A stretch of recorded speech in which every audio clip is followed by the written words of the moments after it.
जैसा आपको पता है, सच्चे दाता रहबर साईं मस्ताना जी महाराज का पाक पवित्र अवतार महीना है। देश विदेश में हर जगह साध संगत बड़ी खुशी से, उल्लास से इसे मनाती है। यही गुजारिश है, सद्गुरु को मानना बहुत अच्छी बात है, लेकिन सद्गुरु की मानना सबसे बड़ी बात है। इस कलयुग में लोग कह देते हैं, मैं सद्गुरु को मानने वाला हूं, मैं तो गुरु वाला हूं। अच्छी बात है, क्योंकि गुरु बिना ज्ञान कभी ना होए। लेकिन गुरु जो कहे, जो उसे मान लेते हैं, वो इस मृत्यु लोक में मालिक के नूरी स्वरूप के दर्शन कर लिया करते हैं। तो साईं मस्ताना जी महाराज के पवित्र वचनों को मानो। गुरु के लिए श्रद्धा है, यकीन है, बहुत अच्छी बात है, लेकिन गुरु के वचनों को मानना इंसान की जिंदगी को बदल देता है।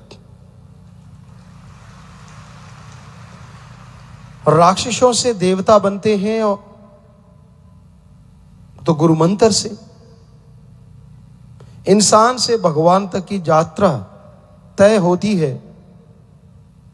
तो गुरु के बताए मार्ग पे चलते हुए गुरु मंत्र से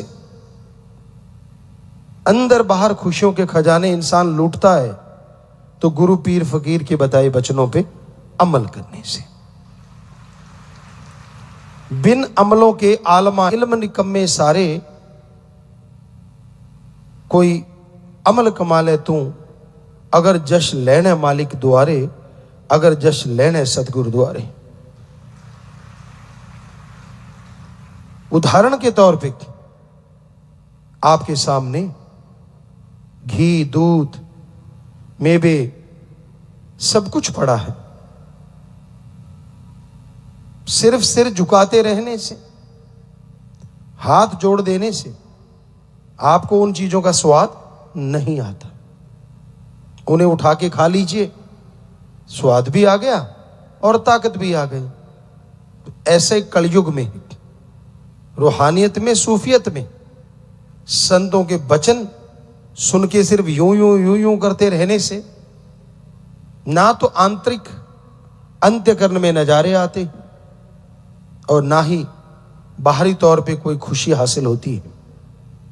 बजाय यूं यूं करने के एक बार श्रद्धा से सिर झुकाया और फिर पीर फकीर के वचनों पे अमल, यानी जैसे मेवे मिठाइयां उठा के खा ली, अमल करना, खाना है, तो आप अंदर से बाहर से मालिक की खुशियों से लबरेज जरूर हो जाएंगे। जो इंसान अपने मालिक को, अपने अल्लाह वाहिगुरु सदगुरु को धोखा देता है, दरअसल में वो अपने आप को धोखा देता है, क्योंकि उसका मन उस पे हावी होता है, उसका मन चढ़ाई करता है, वो अपनी औकात भूल जाता है। हमेशा औकात याद रखिए। हम गलत तरीके से नहीं कह रहे, औकात से मतलब हम अपनी बात करते हैं, आपकी क्यों? हम तो खाकसार हैं, आपके चौकीदार हैं। ये औकात हमें अपनी हमेशा याद रहती। जो रहमो करम करने वाला है वो अल्लाह वाहिगुरु सतगुरु मौला है। वो तिनके से काम ले ले, हम तो फिर भी इंसान हैं। तो अपनी इस तरह की औकात, हम किसी की जात पात पे, धर्म मजहब पे कोई कटाक्ष नहीं कर रहे। हमारा कहने का मतलब ईगो ना करो, अहंकार ना करो। मालिक की रहमत हो गई।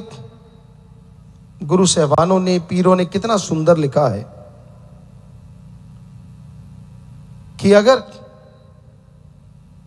घास खुदवाए तो तेरी बड़ाई, कि हे मालिक, हे सतगुरु, तू मेरे से घास खुदवा रहा है, ये मैं तेरी बड़ाई करता रहूं उसमें भी, कहीं मैं तेरा नाम लेना बंद ना कर दूं, और राज बिठाए तो छोड़ ना जाए, कहीं राजपाट मुझे दे दे और ऐसा ना हो कि तू मुझसे दूर हो जाए। ऐसे राजपाट से मुझे घास खोदना 100 गुना अच्छा लगता है, 1000 गुना बेहतर लगता है। तो गुरु पीर फकीर के वचन मानने में जो खुशियां हैं, जो आनंद है, अगर आप ये प्रण कर लेते कि हाँ मैंने सतगुरु मुर्शिद को वही प्रतिज्ञा लेनी है कि हाँ मैं वचनों को मानूंगा, तो भंडारे मनाने की खुशियां हजारों गुना बढ़ सकती हैं। तो साईं मस्ताना जी महाराज ने यही वचन किए हैं, सेवा करो, सुमरन करो, किसी जीव का दिल ना दुखाओ। परम पिताजी ने उसी को 2 लाइनों में लिखा है, शब्द बनाए, भजन बनाए, सॉन्ग बनाए। इस जन्म में ये 2 काम करो, एक नाम जपो और प्रेम करो, किसी जीव का दिल ना दुखाना कभी, मौत याद रखो मालिक से डरो। इस जन्म में यह 2 काम करो, एक नाम जपो और प्रेम करो। ईश्वर का नाम जपो, उसकी औलाद से निस्वार्थ भावना से प्यार करो, किसी जीव का दिल ना दुखाना कभी। अपनी तरफ से कोशिश रखो आपकी वजह से किसी को कोई दुख ना पहुंचे, किसी को कोई बीमारी ना पहुंचे, किसी के दिल में कोई ऐसी गलत भावना ना आए।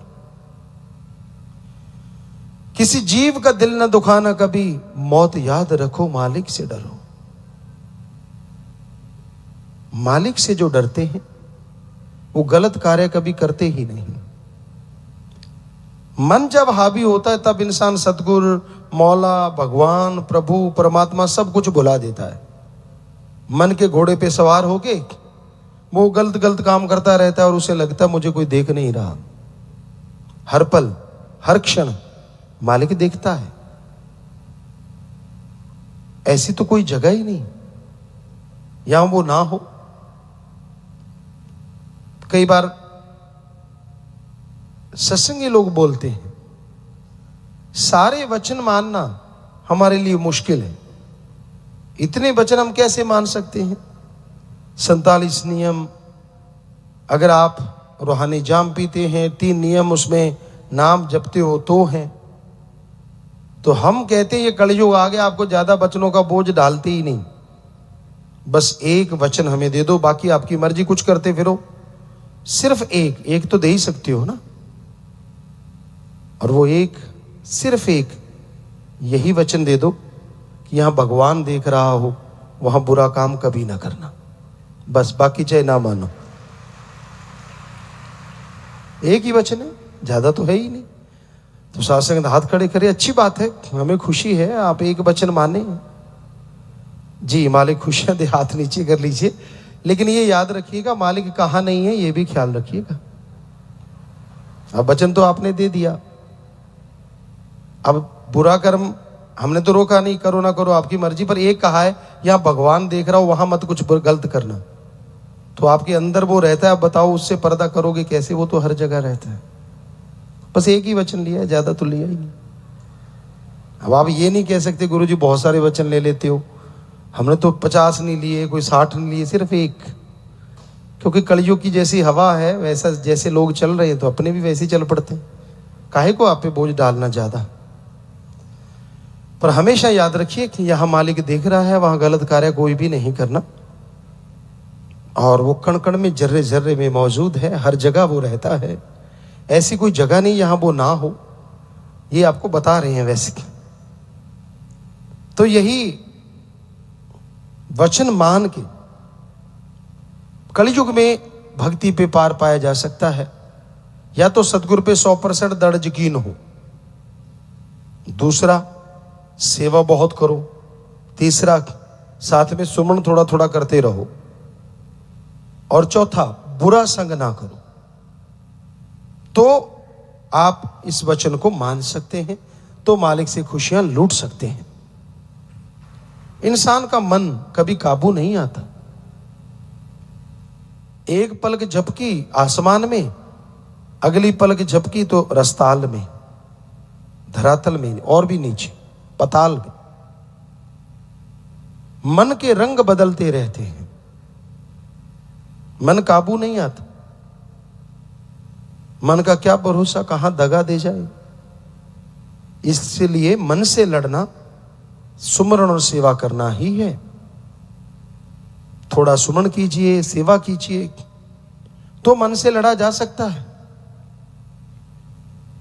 वरना मन तो काबू ही नहीं आता। एक सत्संगी ने एक बार चिट्ठी लिखी थी,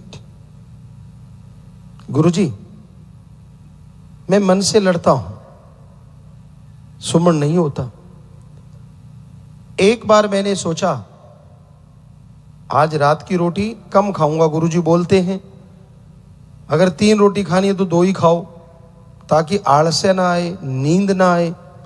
कहता मैंने सोचा ठीक है 3 खाता हूं, शाम को 1.5 या 2 ही खाऊंगा। कहता कभी भूख नहीं लगी जिंदगी में जितनी उस दिन लगी। शाम का समय आ गया, रोज सब्जियां खाता था, रोज क्यों किंतु परंतु करता था अपनी वाइफ को। कहता उस दिन ऐसा लगा जैसे 36 प्रकार का भोजन हो, क्योंकि मन बैठा ना अंदर। खानी 1.5 थी, खा गया 4, 1 रोटी और ज्यादा खा गया। कहता मैंने सोचा यार मना तूने रगड़ा तो लगा दिया, कोई बात नहीं, फिर क्या हुआ, सुबह 4 बजे उठ के सुमन करूंगा ही करूंगा। कहता गुरुजी सुबह उठा, 4 बजने में 5 मिनट, बड़ी खुशी हुई, पर अंदर से मन कहता भी 5 मिनट पड़े। 5 मिनट इधर से इधर करवट बदली, और जब सीधा हुआ तो 6 बजे हुए थे। कहता गुरुजी उस दिन से मन से लड़ रहा हूं, कभी मन ऊपर कभी मैं नीचे, कभी मैं नीचे कभी मन ऊपर, यानी मन ही ऊपर है दोनों टाइम। सो मन से लड़ना कोई खाला जी का बाड़ा नहीं है। मन से तो कोई योद्धा, शूरवीर, सतगुरु पे 100% दृढ़ यकीन करने वाला ही जीत सकता है। मन के कहे न चालिए, पलक पलक मनोर, ये पल पल में बदलता रहता है। साईं जी यही सिखाया, साईं जी ने, शास्त्र नाम शाह मस्तान जी दाता ने। मन के लगाम कस के रखो, वरना ये आपकी डिबरी टाइट कर देगा। मन बड़ी खतरनाक शय है, दोस्त बन के धोखा देता है। आदमी के साथ रहता है, आदमी को पता नहीं चलने देता, वचन मानने नहीं देता, नहीं माने तो उसकी फिर टेंशन और देता है। तू नहीं मान सकता, तू बेकार है, तू गलत है, तू तो रद्दी है। एक तो वचन नहीं माना, दूसरा वचन नहीं माना, उसकी जो टेंशन देता है वो भी मन है। तो आदमी को नेगेटिव कर देता है ये मन। सो मन बड़ी भयानक बला है, और इससे लड़ने का एकमात्र तरीका या तो 100% दृढ़ यकीन हो, दूसरा सेवा और सुमरन, या फिर सेवा और सुमरन हो। जो भी दोनों में से आप चुन सकते हैं वो चुने, फिर मन काबू में आएगा।